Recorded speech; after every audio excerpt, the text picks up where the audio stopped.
ये बुक मेरे teacher mister Deepanshu गिरी उन्होंने सजेस्ट की है। किताब है ये उस राइटर ने, उस पोएट ने लिखी है जो कि पहली महिला रही है जिनको साहित्य अकादमी का अवार्ड मिला। लाल किताब के बहुत फेमस एस्ट्रोलॉजर रहे हैं पंडित कृष्ण शांत। उनकी और अमृता प्रीतम की कॉन्वर्सेशन है इस बुक के अंदर। और त्रिक भवनों की गाथा, अमृता प्रीतम, पंडित कृष्ण शांत। वर्जित तथा अवर्जित फल, सहज और असहज के बीच कितना फासला होता है तथा विचित्रता के कितने रूप। काटवे योगी की किताब में कुछ यही वर्णन था जो मैं बड़ी दिलचस्पी से पढ़ रही थी कि सात्विक, राजसी तथा तामसी रुचियां इंसान के साई की तरह उस राह पर भी उसके साथ साथ चलती हैं जिस राह पर वो दुनिया के सारे रंग त्याग कर सिर्फ गेरुआ रंग पहन लेता है। इंसान की मूल रुचियों के इस अध्ययन में काटवे योगी ने साधुओं, सन्यासियों की हर जन्म राशि में हर बुनियादी रुचि की प्रधानता के अनुसार एक गहन व्याख्या की हुई है। जैसे मेष राशि के प्रभाव से पैदा होने वाला सन्यासी अगर सतोगुणी होगा तो बड़ा शीलवान होगा, वैराग्यमय कर्मयोगी भी, पर अगुवाई करने की भरपूर कोशिश के बावजूद अनुयायी होगा। प्रपंच में विश्वास न होने के बावजूद प्रपंची जिंदगी बिताएगा।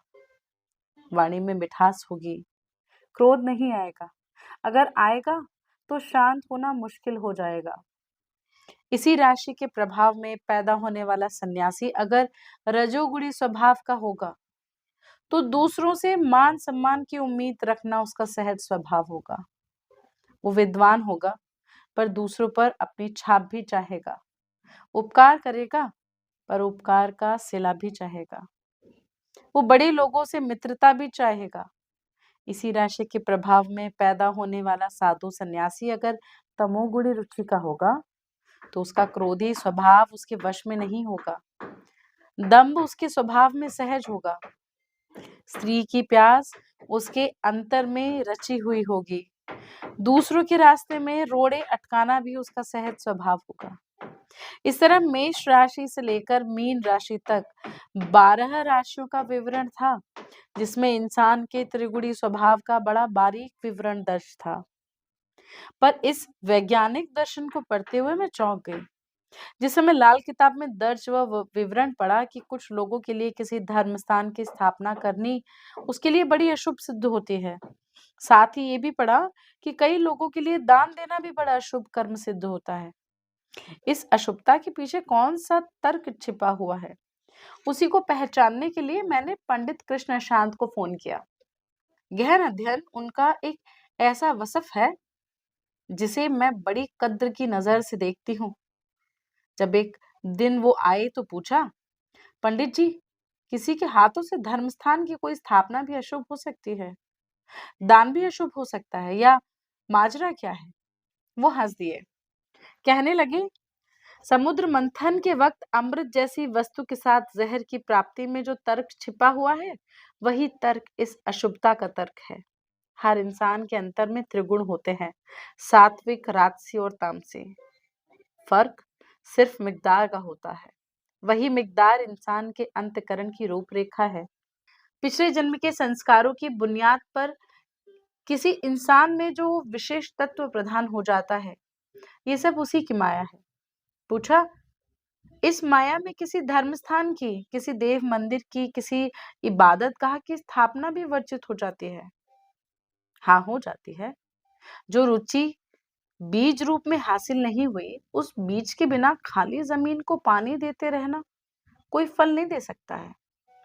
कोई कर्म निष्फल जा सकता है, ये तो तर्क की पकड़ में आता है, पर वो घातक कैसे हो सकता है? जिस तरह बड़े सूक्ष्म चिंतन में पला हुआ बच्चा अगर एक दिन अचानक किसी बूचड़ खाने में चला जाए तो वह दहशत उसे पागल कर सकती है, या बूचड़ खाने में पला हुआ बच्चा अगर एक दिन किसी देश देवस्थान पर चला जाए तो वो अचंभा उससे सहा नहीं जाएगा। उसकी मानसिक बनावट का लावा उसे अपने में लपेट लेगा। पर ये फल जिसके लिए वर्जित फल हो जाता है, आपके ज्योतिष के अनुसार उसकी पहचान क्या होती है? कुंडली के जो 12 स्थान हैं, उनकी व्याख्या कई तरह से की जाती है। मैं अपने हिसाब से कह सकता हूँ कि अगर किसी की कुंडली में दूसरा घर खाली है और उसके 8वें और 12वें घर में जो ग्रह बैठे हैं, वो आपस में दुश्मनी रखते हैं, तो ऐसी हालत में किसी भी देवी देवता का पूजन अशुभ हो जाता है। पर ये टकराव किस तरह होगा? 12वें स्थान कई चीजों का कारक होने के अलावा समाधि का कारक भी होता है, इसलिए इसे मोक्ष स्थान भी कहते हैं। दूसरा स्थान अपने आप में धर्म स्थान होता है, इंसान का मंदिर, मस्जिद और गिरजा। और 8वां स्थान मौत का होता है। अब आप देख लें कि अगर दूसरा घर खाली है, यानी धर्म स्थान खाली पड़ा है, जिसकी रक्षा करने वाला कोई नहीं, तो 8वें स्थान का ग्रह यानी मृत्यु स्थान का ग्रह जब उसे पूर्ण दृष्टि से यानी 7वीं दृष्टि से देखेगा, तो आराधना की मौत हो जाएगी। यह मौत का धर्म स्थान को देखना है। 12वें स्थान की समाधि 8वें स्थान की मौत से टकरा गई, तो 8वें घर की मौत ने जब पूर्ण दृष्टि से दूसरे घर को देखा, यानी धर्म स्थान को देखा, तो वहां भी मौत हो गई। ये तो पकड़ में आ गया। पर अगर 8वें घर में कोई अशुभ ग्रह पड़ा हो, तो उसकी शुभता मौत की अशुभता पर हावी नहीं होगी। नहीं, वह भी अशुभता की लपेट में आ जाएगी। फर्क सिर्फ ये होगा कि वो ग्रह जिस चीज का कारक है, उसे पहुंचने वाली तकलीफ का इशारा उससे मिलेगा। मसलन अगर वहां बुध ग्रह पड़ा हो, तो बुध व्यापार का कारक भी है, बहन का भी। सो तकलीफ व्यापार को मिलेगी, वह मंदा हो जाएगा, और तकलीफ बहन को मिलेगी किसी ना किसी तरह की बीमारी की सूरत में। यह तशरीह जरा क्रमवार कीजिए। अगर वहां 8वें घर में सूरज पड़ा हो, तो सूर्य आर्थिक पहलू, राज दरबार और बाप का कारक है। सो इन सब वस्तुओं को नुकसान का अंदेशा हो जाएगा। अगर चंद्रमा हो, चंद्रमा का कारक भी है, मानसिक हालत का भी। शुक्र पत्नी का कारक भी है, सुख आराम का भी। मंगल भाई का कारक भी है, लड़ाई झगड़े का भी। शनि चाचा ताऊ का, राहु ससुराल का और केतु अपने बेटे का। अपने पूजा पाठ के हाथों अपने मन की हालत को, अपने व्यापार को, अपने माँ बाप और बेटे से लेकर अपने संबंधियों को कोई चोट पहुंचे, ये सचमुच भयानक है। यह अपने हाथों से अपनी मुखालिफ तत्वों को बल देना होता है। ये तो मान लिया कि सहज बल उन्हीं तत्वों को मिलना चाहिए जो किसी के अंदर बीज के रूप में पड़े होते हैं, और जो देवता जिस जिस तत्व का प्रतीक है, उसकी पहचान जरूरी है। जो लोग एक ही समय हर देवी देवता को पूज लेते हैं, ये समझो कि हर तरह के तत्व को शक्तिवान कर लेते हैं, और हर तरह के तत्व एक दूसरे के साथ टकराकर व्यर्थ हो जाएंगे। आपने कई लोगों को सारी उम्र पूजा पाठ करते देखा होगा, और साथ ही ये भी कि वो सारी उम्र संतापे रहते हैं।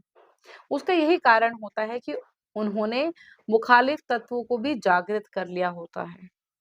पर अपने तत्वों को पहचान कर उन तत्वों की शक्ति को बढ़ाने का अगर उसूल सामने रख लिया जाए, तो अपने तत्वों की पहचान कैसे होती है? जन्म कुंडली का 5वां घर पिछले जन्मों के कर्मों की खुली किताब जैसा होता है। ये पहचान उसी से होती है। सो 5वां घर हम सबकी लाल बही है, पर हुजूर 5वां घर इश्क मोहब्बत का भी होता है। हाँ, इश्क मिजाजी का भी और इश्क हकीकी का भी। सो ये शारीरिक संबंधों तक सीमित नहीं होता। इससे मिले संस्कार आत्मा में उतरे हुए होते हैं, जन्म जन्मांतरों के। कहते हैं कि 5वें घर के मालिक का अगर 7वें घर के मालिक से और साथ ही 12वें घर के मालिक से संबंध हो जाए, तो हकीकी मोहब्बत की दास्तान शुरू होती है। हाँ, होती है, पर उस दास्तान में किसी हीर के और रांझे के एहसास की शिद्दत तभी आती है, जब उन घरों के ग्रह या तो स्वराशि के हों या उच्च के हों। उन ग्रहों से किसी कैदों की पहचान भी होती है। हाँ, मोहब्बत के दस्तान को दुखांत में बदलने वाला हीर का चाचा कैदों इन ग्रहों में राहु होता है। सो ये राहु चाचा होता है जो हीर को जहर का प्याला पेश करता है। खैर, ये तो 5वें घर के एक वस्फ की दास्तान हुई।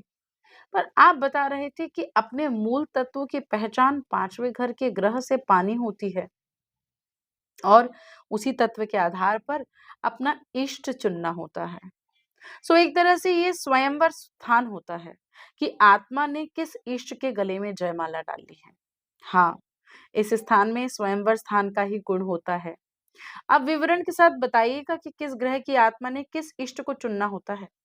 हमारी परंपरा के अनुसार सूर्य ग्रह का देवता विष्णु होता है, चंद्रमा के शिव जी, बुध ग्रह की दुर्गा और शुक्र ग्रह की देवी लक्ष्मी, मंगल का देवता हनुमान, शनि का भैरव, बृहस्पति का ब्रह्मा या शिव जी, राहु केतु के इष्ट, केतु का गणेश देवता और राहु की सरस्वती देवी। सो इसके अनुसार ये चुनाव भी करना होता है कि पूजन देवता का हो या देवी का। पुरुष ग्रह वाले को देवता चुनना चाहिए और स्त्री ग्रह वाले को देवी। साथ ही यह कि पांचवें से पांचवें स्थान पर यानी नौवें स्थान पर कौन सा ग्रह है, ये भी देखना होता है। वह पूजा विधि की तशरीह करता है, उसे क्रियात्मक रूप देता है, वह दिव्य सहायता को जाहिर करता है। और पंडित जी, अगर पांचवें घर में कोई ग्रह ही ना हो, राशि तो जरूर होगी, उसी से राशि के मालिक को देख लिया जाएगा, चाहे वो कहीं भी पड़ा हो। पर एक जगह समस्या खड़ी हो जाएगी, अगर पांचवें स्थान पर पुरुष ग्रह हो और नौवें स्थान पर स्त्री ग्रह। हाँ, इस हालत में यह निर्णय करना कठिन हो जाएगा कि इष्ट किसी देवता को चुना जाए या देवी को। अगर आप मुझे इजाजत दें तो ऐसी हालत में किसी इष्ट के चुनाव के बारे में मैं कहना चाहूंगी। उस हालत में शिव शक्ति और अर्धनारीश्वर को इष्ट चुन लिया जाए। उनमें पुरुष स्त्री के गुण इकट्ठे मिल जाएंगे और पांचवें घर का पुरुष ग्रह और नौवें घर की स्त्री ग्रह या पांचवें घर का स्त्री ग्रह और नौवें घर का पुरुष ग्रह होना मन में कोई दुविधा नहीं आने देगा। हाँ, ये माना जा सकता है। पंडित कृष्णशांत चाय का घूंट भरते हुए कुछ देर के लिए जैसे अंतर ध्यान से हो गए। देखा, अचानक उनके चेहरे पर एक लौ सी आ गई और वो कहने लगे, आज जाति पाति के नाम पर कई झगड़े मोल लिए जा रहे हैं। मैं ज्योतिष के आधार पर ही कह सकता हूँ कि किसी की जाति जन्म से नहीं होती, उसके कर्मों से होती है। जन्म से किसी ब्राह्मण के घर शूद्र भी पैदा हो सकता है और किसी शूद्र के घर क्षत्रिय या ब्राह्मण भी। ये सारा बंटवारा सात्विक, राजसी और तामसिक गुणों के आधार पर होता है। इसलिए ग्रहों और राशियों को पुल्लिंग, स्त्रीलिंग तथा जातियों में बांटा हुआ है। जैसे वृष, वृश्चिक और मीन राशि ब्राह्मण गिनी जाती है, मेष, धनु और सिंह राशि क्षत्रिय, मिथुन, तुला और कुंभ वैश्य तथा कर्क, कन्या और मकर शूद्र। इंसान की अंतर जाति क्या है, यानी कौन से तत्व उसमें प्रमुख हैं जो उसकी जाति का निर्णय करते हैं? क्या वो पहचान भी पांचवें स्थान से पानी होती? हाँ, देखना होगा कि पांचवें घर में कौन सी राशि है और उससे सात्विक, राजसी और तामसिक जाति को पहचान कर पूजा अर्चना भी अलग अलग ढंग से करनी होगी। जी हाँ, सात्विक गुण वाले को किसी बाहरी धर्म स्थान पर जाने की जरूरत नहीं होती। उनके लिए वेदांतरिक मंत्र, योग साधना तथा समाधि की अवस्था तक पहुंच जाना उनका सहज कर्म होता है। और राजसी गुण वालों के लिए उनकी रुचि में विश्वास सहज होता है। भजन, गीत तथा कीर्तन यानी भक्ति उनका क्षेत्र होता है। बाकी विवि बाकी विधियां, व्रत, नेम, तीर्थ यात्रा और सारा प्रपंच तामसिक रुचि वालों के लिए होता है। इस हिसाब से तो हर मंत्र की शक्ति को पहचानना भी जरूरी है। बीज मंत्र तो बनते ही 5 तत्वों की शक्ति से है।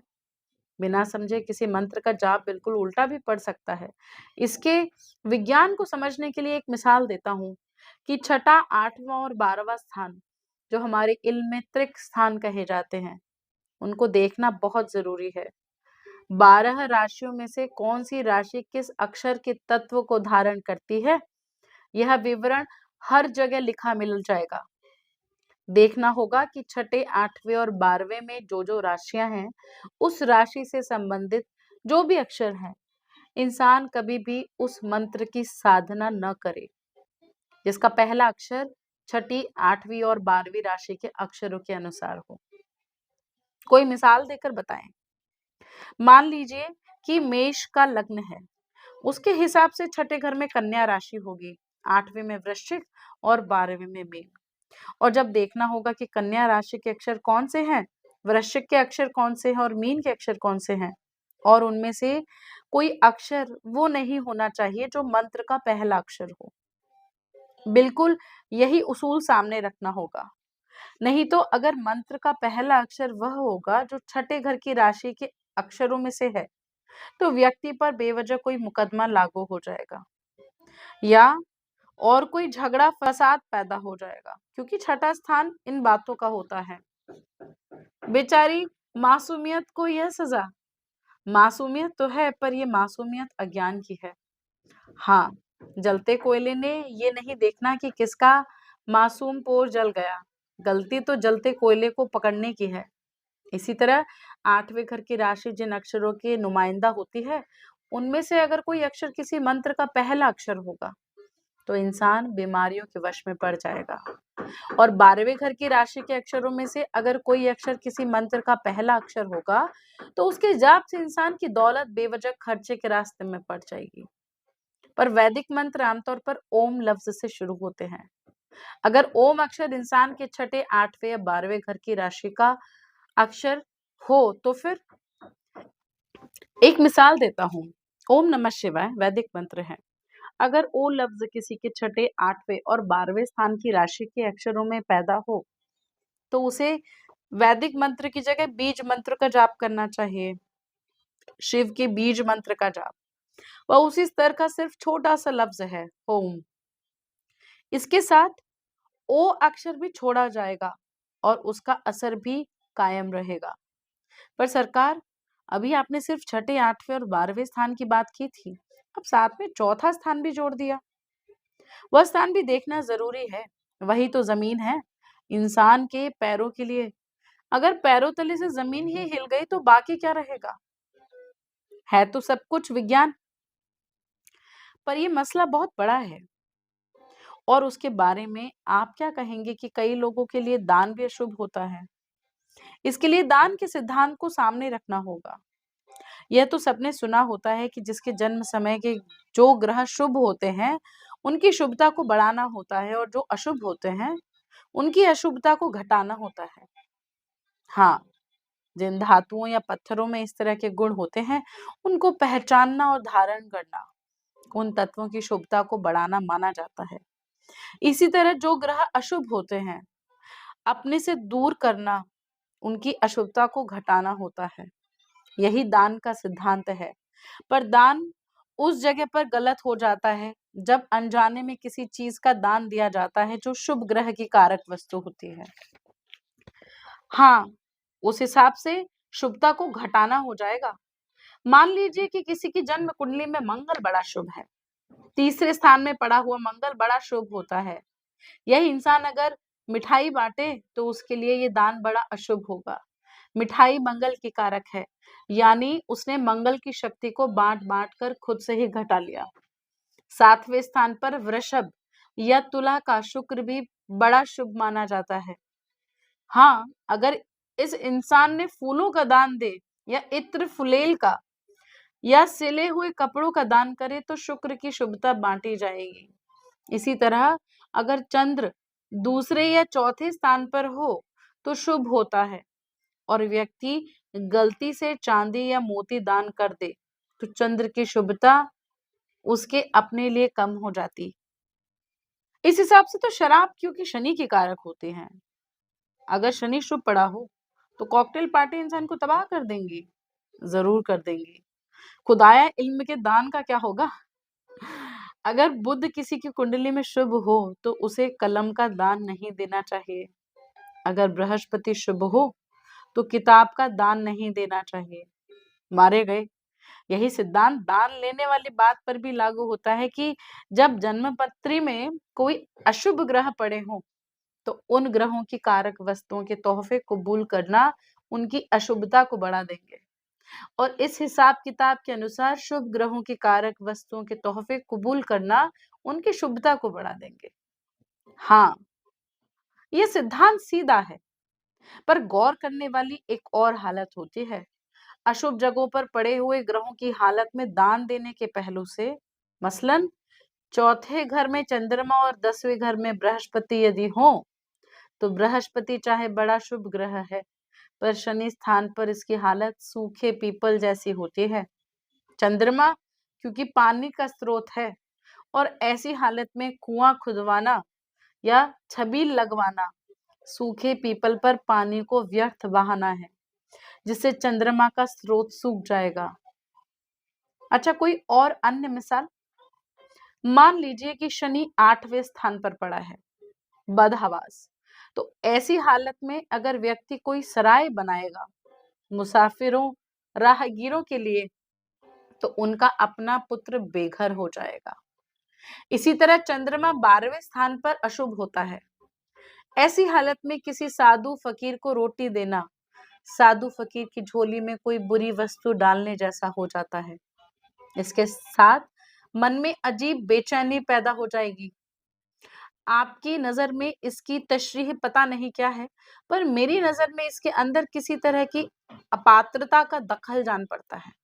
शायद बृहस्पति की सूखे पीपल जैसी हालत दूसरे की अपात्रता की प्रतीक है, और 8वें घर के शनि की और 12वें घर के चंद्रमा की अपनी अशुभ हालत के हाथों बनी अयोग्यता की प्रतीक अपनी अपात्रता की। ये भी तत्व विज्ञान है। जो तत्व पात्रता के होते हैं वे जब अपात्रता के तत्वों से टकरा जाते हैं तो उस टकराव में कई बुरे फल निकलते हैं। इसी तरह योग्यता के तत्व जब अयोग्यता के तत्वों से साथ टकराते हैं। एक और मिसाल सामने आती है। 7वें स्थान शुक्र का होता है। अगर वहां बृहस्पति आ बैठे तो उसकी हालत कबीलदारी में उलझे सन्यासी जैसी होगी। उस हालत में किसी धर्म स्थान के पुजारी को कपड़े का दान देना इंसान के अपने घर में गरीबी ले आएगा। हाँ, कपड़े शुक्र का कारक बन जाएंगे और शुक्र पहले ही बृहस्पति का शत्रु है। आपका ये दान सिद्धांत सचमुच वैज्ञानिक है। इससे मुझे एक बड़ा दिलचस्प वाक्य याद आया कि पिछले दिनों में मैं जब शंकराचार्य जी से मिलने गई तो कुछ समय उनके दर्शकों के पास अकेली बैठी हुई थी। उस समय एक दर्शक ने बात सुनाई कि जो साधु सन्यासी किसी को इजाजत नहीं देते अपने पैर छूने की, तो इसका राज एक बार उसने शंकराचार्य जी से पूछा था। उस वक्त शंकराचार्य जी हंस दिए थे। उन्होंने कहा था कि ये सवाल जमा पूंजी का है। जो साधु सन्यासी अपने पैरों को हाथ लगाने की किसी को इजाजत नहीं देते, उनके पास शक्ति की बहुत कम पूंजी होती है। पैरों के पोरों द्वारा अगर अपनी शक्ति वे दूसरे को बांट दे तो अपनी जमा पूंजी नहीं रहेगी। हाँ, शुभता की कारक शक्ति को देने से शुभता कम हो जाएगी, मेरा ख्याल है। इसलिए करामातों की नुमाइश लोगों की वर्जित होती है। प्रदर्शन से शक्ति को अपने हाथों खर्च करना होता है, उसके बाद शक्ति फिर से अर्जित करनी होती है। पंडित कृष्ण शांत से मेरी बातचीत सन 1986 में प्रकाशित हुई थी। उससे आगे के बरसों में कईयों से सुना कि उनके बताए हुए उपाय बहुत ही सादा और बहुत ही कम खर्चीले होते हैं, इसलिए लोग कृष्ण शांत पर फिदा हो जाते हैं। ऐसे उपाय लोगों के दुखों का दारू भी बनते हैं और लोगों को आर्थिक पहलू से भी कोई परेशानी नहीं आने देते। इस किताब की सोच इसी पहलू से आई कि चांद तारों का कुछ इल्म देकर और साथ ही ऐसे उपाय दर्ज करने से लोगों की कुछ मदद की जा सकती है। हर टेवे के 3 घर खासतौर पर लोगों को खौफजदा करते हैं। ज्योतिष के इल्म में इन तीनों घरों को त्रिक भवन कहा जाता है। त्रिक स्थान या छठा, 8वां और 12वां घर होता है। छठा घर पाताल का होता है, बीमारियों का, झगड़ा झंझटों का और आर्थिक पहलू से कर्ज का। 8वां पाताल के अंधेरे का होता है, गैबी वारदातों का। इसे मौत का घर कहा जाता है। उम्र का कयास इसी से लगाया जाता है और ये भी कि कौन सी घटना से किस तरह का अंत हो सकता है। 12वां खुला आकाश होता है, खर्च का भी और खात्मे का भी, गैबी दुश्मनों का भी और मोक्ष मुक्ति का भी। इसलिए सोचा गया कि त्रिक भवनों की बात की जाए, जिनसे लोग खास तौर पर डरे हुए होते हैं। पंडित जी खास बात यह है कि वे हर उपाय का विज्ञान भी बता सकते हैं और उनकी बातों का वजन उनके तर्क में होता है। कह सकती हूँ कि जैसे जैसे यह विवरण बातचीत की सूरत में कागजों पर उतरता गया, त्रिक भवनों की गाथा चलती गई। तब मुझे लगने लगा कि मुश्किल रास्तों पर कुछ दिए टिमटिमाने लगे हैं। ज्योतिष का इल्म उतना ही प्राचीन है जितनी इंसान की जिज्ञासा। जिन आलमों ने इस इल्म को पाने के लिए उम्र लगा दी, वे हमारी सदियों का हासिल हैं। और साथ ही कह सकती हूँ कि यह किताब त्रिभुवनों की गाथा साधारण लोगों के लिए एक नई प्राप्ति है। अमृता प्रीतम। अब अगला हम नेक्स्ट वीडियो में डिस्कस करेंगे। आई होप आपको अच्छा लगा।